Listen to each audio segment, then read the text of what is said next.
In a quaint village, there lived an honest couple. The wife was pregnant, and during her pregnancy, she developed a craving for a special herb called rampion that grew in the neighboring garden, owned by the sorceress Gothel. Driven by his wife's longing, her husband sneaked into the garden at night and stole some herbs.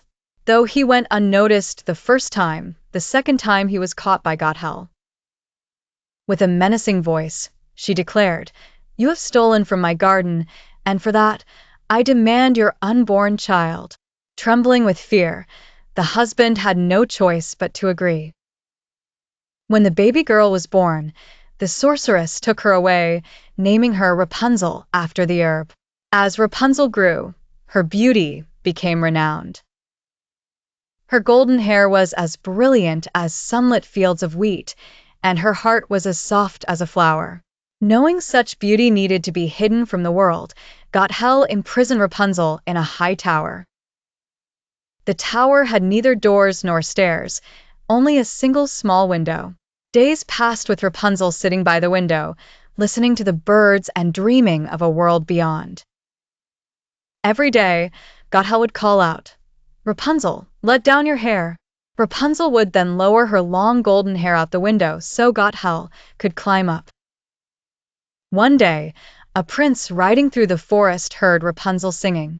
Captivated by her voice, he stood transfixed, observing how Gothel climbed up by Rapunzel's hair. The next day, the prince mimicked Gothel, calling, "Rapunzel, let down your hair." Thinking it was Gothel, Rapunzel let down her hair, and the prince ascended. Their eyes met, and time seemed to stop. Rapunzel saw another human for the first time, and they quickly formed a friendship. The prince often visited, sharing songs and dreams of their future together. However, one day Rapunzel inadvertently mentioned the prince to Gothel.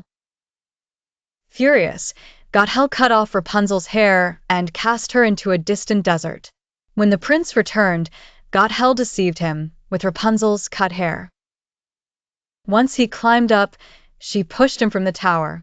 He fell, his eyes pierced by thorns, leaving him blind. Wandering one day in the desert, the blind prince heard a familiar song, Rapunzel's voice. Rushing towards it, he embraced her. As her tears fell on his eyes, his sight was miraculously restored. Love triumphed over magic. Together they returned to the kingdom, got married, and their love, like Rapunzel's hair, was boundless, radiant, and everlasting.